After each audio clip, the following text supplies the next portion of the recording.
Ô pessoal, beleza? Aqui é o Vitor, eu sou o CEO da Trading com Dados. E aí, pessoal? Sou o Lucas, atual CFO da Trading com Dados. A gente está aqui em nosso primeiro episódio desse podcast e para começar, a gente escolheu um tema que é fácil para a gente falar, né? Que é a origem da nossa empresa. Como que a ideia surgiu, o que motivou a gente a começar essa iniciativa e onde a gente quer chegar. Então a gente vai bater um papo aqui, é uma conversa casual mesmo, para que vocês entendam também e entrem no nosso convívio, no nosso dia a dia, para entender um pouco como a gente está lidando com essa ideia. É, cara, eu queria saber assim de você o que é que te motivou a fazer parte, porque quando a gente começou isso, Uhum. ah, a gente nunca pensou numa ideia que fosse de fato comercial, né? A ideia primeiro era para ser algo de estudo, para publicar curiosidades, publicar Sim, artigos. sim. O que é que te motivou a transformar isso em algo comercial também? Não, legal, legal. Vamos lá. Eu acho que a Trade com Dados ela nasce porque a gente vive num mundo de dados, certo? Então, a gente já trabalhou junto com dados e nesses últimos mais de 2 anos aí que a gente se conhece, muita coisa a gente já fez ligada a dados e entende que investimentos não é uma área que deve ficar longe disso, muito pelo contrário, Uhum, né? Então, os investimentos hoje, as pessoas, em linhas gerais, investem, mas não usam de dados para embasar suas decisões, exato, né? exato. Então, as decisões elas são sempre tomadas mais pela emoção ou porque alguém está tomando um feedback ou uma recomendação de um terceiro, né?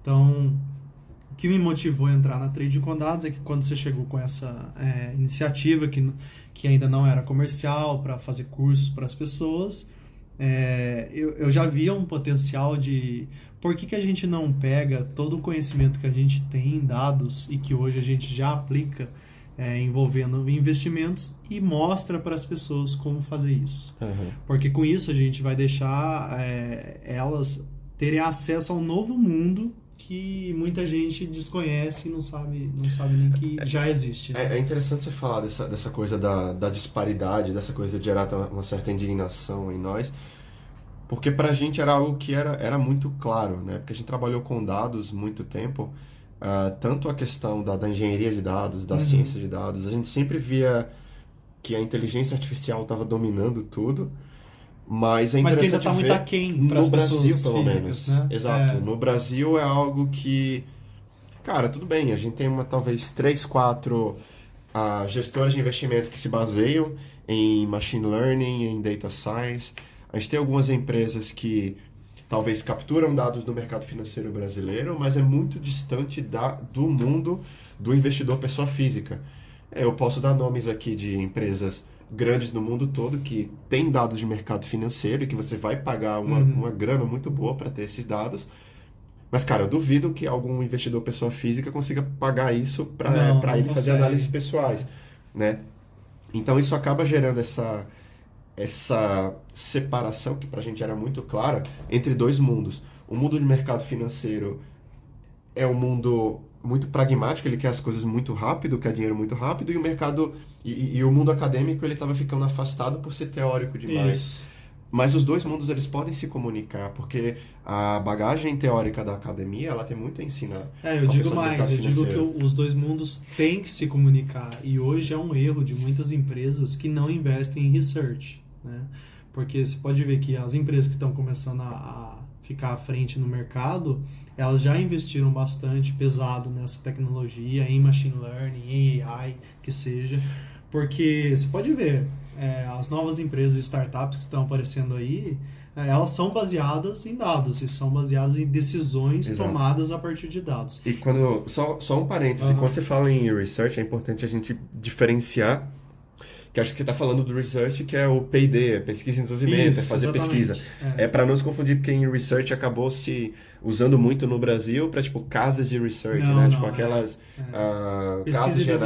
desenvolvimento. Exato. A gente está falando aqui no caso de tem empresas que fazem pesquisas com dados, pesquisas, cara, teóricas mesmo. É, Vamos investigar, vamos ver os dados da bolsa, que é algo que não é exatamente. feito no Brasil, certo? Exatamente. Mas ainda assim, todo esse mundo de poucas empresas que estão investindo em research, em pesquisa e desenvolvimento, né? Esse mundo é empresarial. Esse mundo nunca chegou a ser algo de pessoas físicas. Então, hoje você pode ver, já existe no mercado diversos e diversos traders, diversos sites, conteúdos, enfim, ligados à análise técnica ou à análise fundamentalista. Mas algo ligado a dados em si não existe. Esse é o ponto que a gente esse é um ponto fundamental, eu acho, porque muitas vezes as pessoas elas confundem a própria análise técnica com o que a gente está fazendo, né? Quando você fala de data science, quando você fala de um modelo preditivo, por exemplo, tentar prever o preço de alguma ação ou dos padrões que aquele preço vai ter, as pessoas já acham que aquilo é análise técnica. E você não está pegando gráfico. Isso. Não é. Eu estou usando técnicas que vão analisar todos os dados de mercado financeiro, que podem ser dados de notícias, pode ser dados de redes sociais, pode ser dados de... Cara, até dado climático eu posso usar, se eu quiser, nos meus modelos. Então tem que ter essa diferenciação. O que a gente está usando não é análise técnica, não é análise fundamentalista. Sim. Na verdade, essas duas análises, elas são importantes. É óbvio que é importante, mas meio que no Brasil a gente acabou se acostumando com só essas duas análises. Ah, você está fazendo análise técnica ou análise fundamentalista? Cara, eu estou fazendo uma coisa que não necessariamente envolve as duas. Talvez envolva as duas, mas é um novo tipo de análise, né? Análise quantitativa. A gente não quer ficar limitado. Exatamente. Você concorda comigo que eu diria que as duas análises elas são um pouco limitadas. Por quê? Quando você pega a análise técnica, para mim, em linhas gerais, o que uma análise técnica define são os pontos de entrada e de saída e também stops, tanto para cima como para baixo. Então ela fala, se o gráfico atingiu o topo tal, venda. Se atingiu o fundo tal, faça tal coisa. E assim, eu acho que isso limita um pouco, porque existem muitas e muitas outras variáveis que explicam o porquê que uma ação está subindo ou está caindo. E a maioria dessas variáveis, eu diria que não são relacionadas ao gráfico em si. Exatamente. Aí você, beleza, muita gente vira e fala, não, mas existe a análise fundamentalista que vem para complementar isso. Eu diria sim, ela vem para complementar, mas ainda assim, toda análise fundamentalista ela é muito demorada, ela não tem a tempestividade que o investidor precisa. Né? E eu acho que, complementando o que você falou, elas deixam um buraco, porque a análise técnica e a análise fundamentalista, elas vêm, vamos dizer, o depois. Quando o gráfico faz um padrão, a análise técnica vai identificar aquele padrão e vai dizer, baseado nisso, o preço vai subir amanhã, vai cair amanhã. A análise fundamentalista é mais ou menos parecida. Ela vai fazer assim, a receita está boa, a receita está subindo, o EBITDA está subindo, o lucro líquido está subindo, por causa disso a gente acha que a ação vai continuar subindo. Então, perceba que esses dois métodos, eles são sempre baseados em, beleza, isso aconteceu, a gente acha que o que vai acontecer... baseado num padrão que foi... Não existe, tipo assim... Cara, vamos usar dados fora desse mundo e vamos, tipo, abstrair do que aconteceu no gráfico, abstrair do que aconteceu com receita, para olhar um outro universo. Né? E esse é o complemento que os dados trazem, certo? Outra coisa, por exemplo, dando um outro exemplo. Muito da tomada de decisão dos investidores é emocional. Eu não acho que a análise técnica ou a análise fundamentalista conseguem capturar a fundo esses padrões emocionais e padrões humanos que são expressos pelas pessoas nos seus investimentos, que a gente conseguiria capturar com outros dados. Sim. Imagina se eu consigo ver nas redes sociais o que as pessoas estão falando, se eu consigo ver Trending topics, nas notícias, por exemplo, exatamente. As notícias são boas ou são ruins? Qual que é o sentimento por trás disso? Como é que eu transformo isso em estratégia de investimento? E como a gente está falando, até que eu falei lá, eu tinha falado antes, eu posso usar dados de commodities, dados de clima, se choveu, se não choveu, para saber se o preço vai se estabelece eventualmente uma correlação entre todas essas variáveis e onde você pode descobrir eventualmente, num exemplo fictício aqui, de que muita chuva altera o preço da Vale, devido a um motivo específico de que a Vale tem um certo prejuízo na mineração dela quando existe muita chuva. E isso a gente, beleza, poderia até descobrir de maneira não ligada a dados, mas eu acho que seria muito mais difícil do que se a gente conseguir juntar todas essas variáveis e E botar por que numa que seria modelagem. difícil? Por que que seria difícil? Só para ilustrar para o pessoal que está escutando. Ah, essas coisas, quando elas acontecem no mercado financeiro, uma chuva monstruosa, a barragem lá de Minas que explodiu, isso vai ter um impacto depois na ação. E aí a análise técnica vai capturar isso depois que teve um impacto na ação. É. Com dados e fazendo modelos preditivos de boa qualidade, eu consigo identificar que esses padrões vão acontecer muito antes que o mercado precifique aquilo, né? Eu acho que a, a beleza de capturar dados fora de mercado financeiro tá nisso. E dá um outro exemplo bem legal também, eu estava lendo um dia desse, que tem um fundo nos Estados Unidos, tem um hedge fund lá, que eles estão monitorando movimentos aéreos, né, de algumas aeronaves, para saber quando vai acontecer fusões ou aquisições de empresas, startups. Então, cara, olha, é um dado que está fora do mercado financeiro. Total. Mas através dele eu consigo criar uma estratégia de investimento. Sim. Se eu fosse um analista técnico, ou se eu fosse um analista fundamentalista, eu só ia perceber o impacto desse evento muito depois que ele aconteceu. É. Né? E eu acho que o que é legal aí é descobrir fontes de dados que trazem significado para movimentos no mercado que antes ninguém achava que Exato, tinha a devida exato, importância. exato. É isso que eu acho muito bacana. Eu acho que resumindo, foi isso tudo que a gente viu como oportunidade para trazer para o Brasil. Isso. Porque, pelo menos até onde eu saiba, no Brasil não existe tanto interesse, eu diria até, e esse mundo não é tão explorado. Então, primeiro, a gente tem uma oportunidade gigantesca de capturar dados de fontes diferentes. Cara, não consigo nem enumerar aqui todas essas fontes de dados que a gente pode trazer.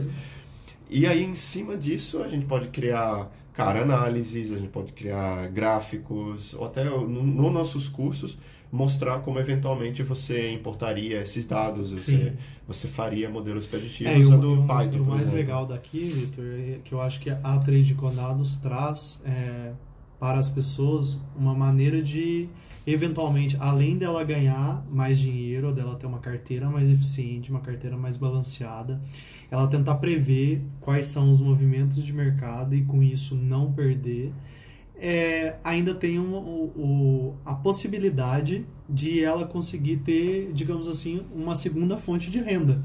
Porque se essa pessoa se aprofunda nos cursos que a gente vai estabelecer aqui durante todo o tempo que a Trade com Dados vai existir, ela vai conseguir virar, eventualmente, um novo cientista de dados, Exato. uma pessoa que Perfeito. trabalha com esses dados e que tira valor disso. Exato. Então ela pode criar novas soluções baseadas em dados. Perfeito. Você imagina só se a gente conseguir com que uma nova startup e uma boa startup nasça a partir dos nossos cursos. Isso vai ser muito prazeroso pra gente, porque é isso que a gente quer trazer no final das Que contas, nós conhecimento para as cientistas pessoas. de dados. Eu acho que esse último que você falou, na verdade, é consequência do primeiro, né? A nossa missão é empoderar o investidor, é ensinar data science, ensinar machine learning, ensinar estatística básica. Cara, vamos ensinar Python, R, outras linguagens de programação. Eu acredito sim que eventualmente as pessoas vão ficar interessadas naquilo, vão querer se aprofundar em ciência de dados, elas vão querer entrar, por exemplo, na inteligência artificial e o aprendizado delas vai ficar tão bom que, tendo aquilo no currículo, elas vão se tornar os novos cientistas de dados do mercado financeiro. Sim, eu acho que isso é uma consequência mais a longo prazo, mas que de fato seria talvez a grande conquista, né, da Trade com Dados. E eu acho que vale deixar claro aqui para quem está nos ouvindo que a gente quer todos os públicos. Desde aquele cara que é um médico extremamente atarefado e que só precisa de poucas análises e análises bem pontuais e já prontas para o portfólio dele, para estabelecer o que é melhor e o que não é, até pessoas que estão num nível muito mais avançado e que querem seguir a carreira de dados, né? Então a gente consegue estabelecer esse elo e esse link entre essas... E eu acho que isso é bem desafiador, né?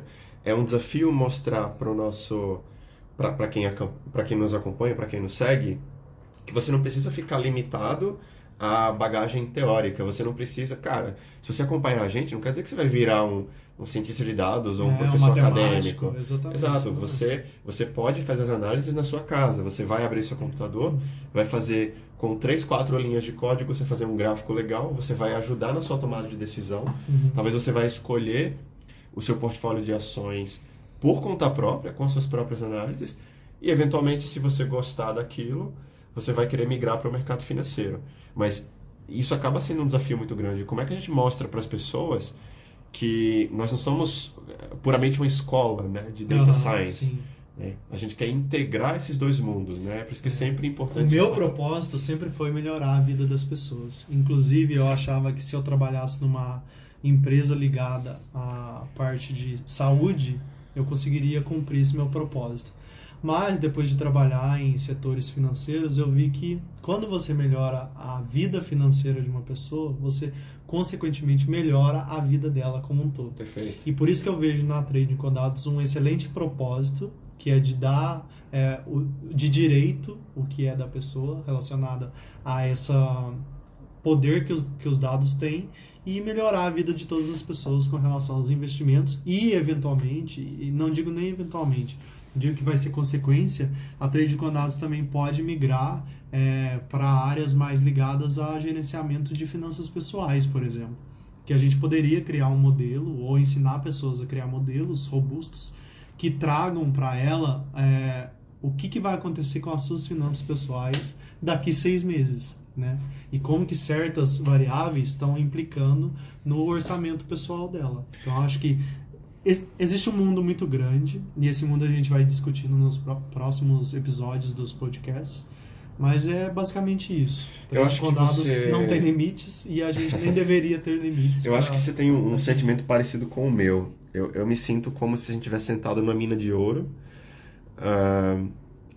A gente não sabe muito bem como explorar, o que fazer exatamente com ela. Uhum. A primeira coisa que a gente viu foi ensinar as pessoas a pegar um pouquinho desse ouro. Uhum. Por conta própria, porque elas conseguem. Uhum. Né? As pessoas talvez antes elas estavam vindo com uma marreta pequena e estava saindo só um pouquinho de pó. A gente acha que, dependendo da técnica, e aqui quando eu falo de técnica de data science, traduzindo para minha metáfora, eu estou falando da ferramenta com que você vai explorar essa mina de ouro, você vai extrair mais ouro.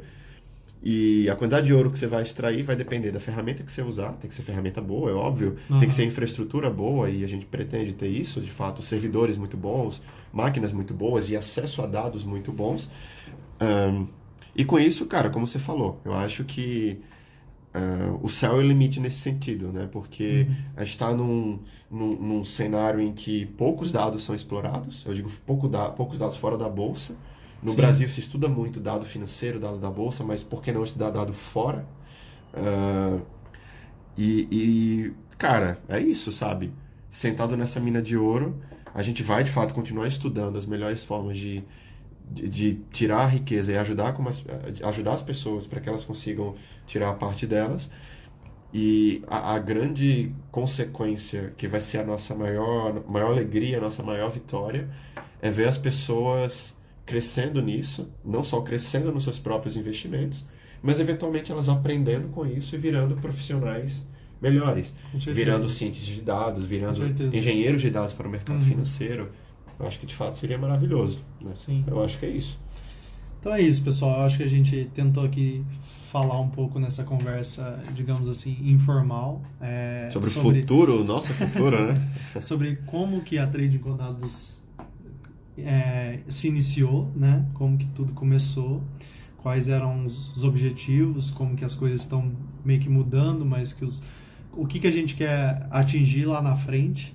E eu fico muito feliz que vocês tenham escutado e eu convido-os aos próximos episódios de outros podcasts que agora vão focar mais em temas específicos. Né? Exato. E mais eu gostei do que você falou, só para terminar, aproveitar, puxar isso para finalizar.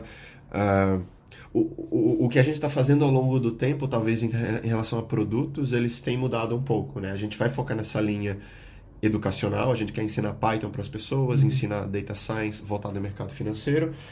Então, apesar do que a gente está oferecendo ao longo do tempo está se ajustando, o nosso objetivo final ele é muito claro. O propósito O tá aí, né? propósito ele é sempre o tá mesmo. aí. Ele é Aham. sempre o mesmo. A gente quer trazer dados, né? A gente quer explorar esse mundo desconhecido, a gente quer trazer dados para o dia a dia das pessoas e mostrar como a rentabilidade delas, como a vida financeira delas e, consequentemente, a vida normal, né? A vida delas vai evoluir usando essas técnicas. E para a gente seria o objetivo final e nossa maior alegria. Então é isso, pessoal. Espero que vocês tenham gostado, né, do nosso propósito, do nosso manifesto mesmo, né, da nossa ideia de existir. Fiquem ligados que a gente vai falar muito disso ainda. Fiquem à vontade para dar feedback. A gente ficaria muito feliz se vocês nos falassem o que vocês acham disso tudo, como a nossa ideia pode evoluir, como pode te ajudar cada vez mais. Fiquem ligados aí que a gente vai estar sempre mantendo vocês atualizados. Até a próxima e abração. Tchau, tchau, pessoal. Até a próxima. Valeu, tchau, tchau.